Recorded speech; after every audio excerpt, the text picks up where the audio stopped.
अश्विनी जी, क्या चुनाव जीते जाएंगे? लेकिन चुनाव तो जीत लिए जाएंगे फ्री की रेवड़ियों से, लेकिन अर्थव्यवस्था ये भचक के बैठ क्यों जाएगी? 18 महीने के लोएस्ट लेवल पर क्यों आएगी? ये सवाल नहीं पूछा जाएगा क्या?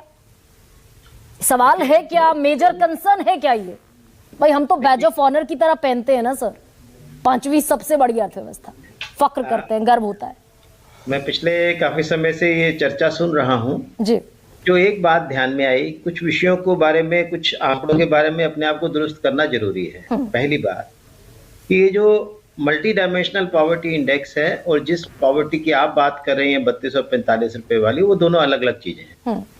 क्योंकि वो पहले जमाने में इस डेफिनेशन का उपयोग होता था, वो एक वास्तव में it was not a poverty line, it was actually starvation line. यानी आपको 2200 कैलोरी मिल रही है, 2400 कैलोरी मिल रही है कि नहीं मिल रही, बस इतना ही था। उसी को गरीबी रेखा से नीचे ऊपर मान लिया जाता था और वो उसको आगे करते थे। अभी यूएनडीपी ने एक बेहतर प्रकार की डेफिनेशन निकाली है, उसमें 10 बिंदु हैं। वो 10 बिंदु आवास को लेकर के है, क्लीन फ्यूल को लेकर के है, सैनिटेशन को लेकर के है, ऐसे, और 2 बिंदु उसमें एजुकेशन के हैं, 2 हेल्थ के हैं। सब मिला करके 10 बिंदुओं पर वो निकाला जाता है और ये एक वैज्ञानिक पद्धति है। और उसके हिसाब से आप ये जानिए, आपकी बात को मैं काट नहीं रहा हूं, लेकिन कुछ दुरुस्त करने की कोशिश कर रहा हूं। आपने कहा कि दुनिया में हम सबसे ज्यादा अनइक्वल देश हैं। मैं यहाँ पर आपको बताना चाह रहा हूँ, यूएनडीपी से तो बड़ा कुछ हो नहीं सकता है।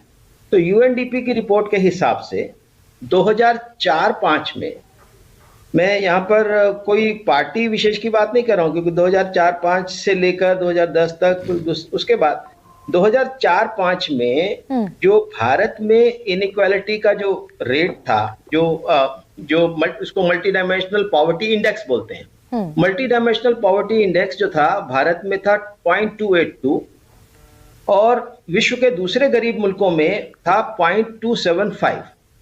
वो घटते घटते अभी वर्तमान में भारत में रह गया है 0.069 और विश्व के दूसरे गरीब देशों में ये अभी भी 0.202 बना हुआ है।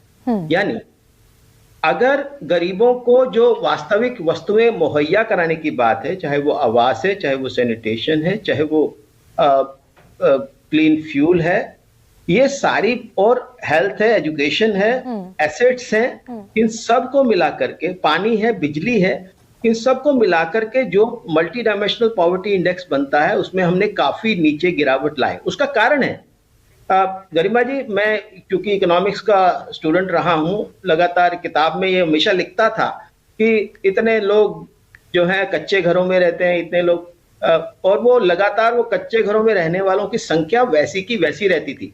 जैसे कि अग्निहोत्री जी ने बताया कि ये तो सत्ता में रहने का एक है ही है कि भी गरीबी बनाए रखिए। हाँ। लेकिन ये कड़वा सच है क्या? ये भी एक कड़वा सच है। बात पूरी कर लो सर। एक सेकंड, मेरे पास समय थोड़ा सा लिमिटेड है, I have to wind it up. इसलिए मैं अपनी बात को पूरी कर दूं।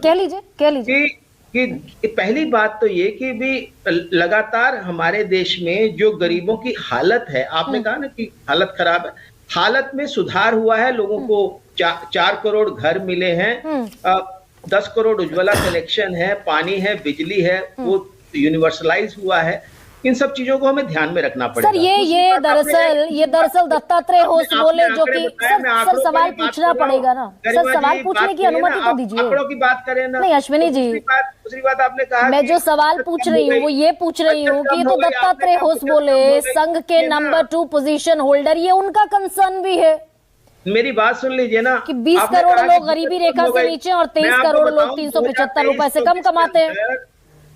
2023-24 के अंदर बचत जो थी, वो आपने कहा ना, बचत, नेट फाइनेंशियल सेविंग कम हुई है। तो मैंने पता लगाने की कोशिश की थी ऐसे नेट फाइनेंशियल सेविंग कैसे कम हो गई। तो पता लगा कि 14.5 लाख करोड़ों को लोगों 14 लाख करोड़ रुपए की एसेट्स निर्माण किए हैं लोगों ने, और 8.5 लाख करोड़ रुपए का उनका लोन बढ़ा है। तो इसलिए ये बात आ गई the common man is indebted, हाँ। ऐसा नहीं होता है।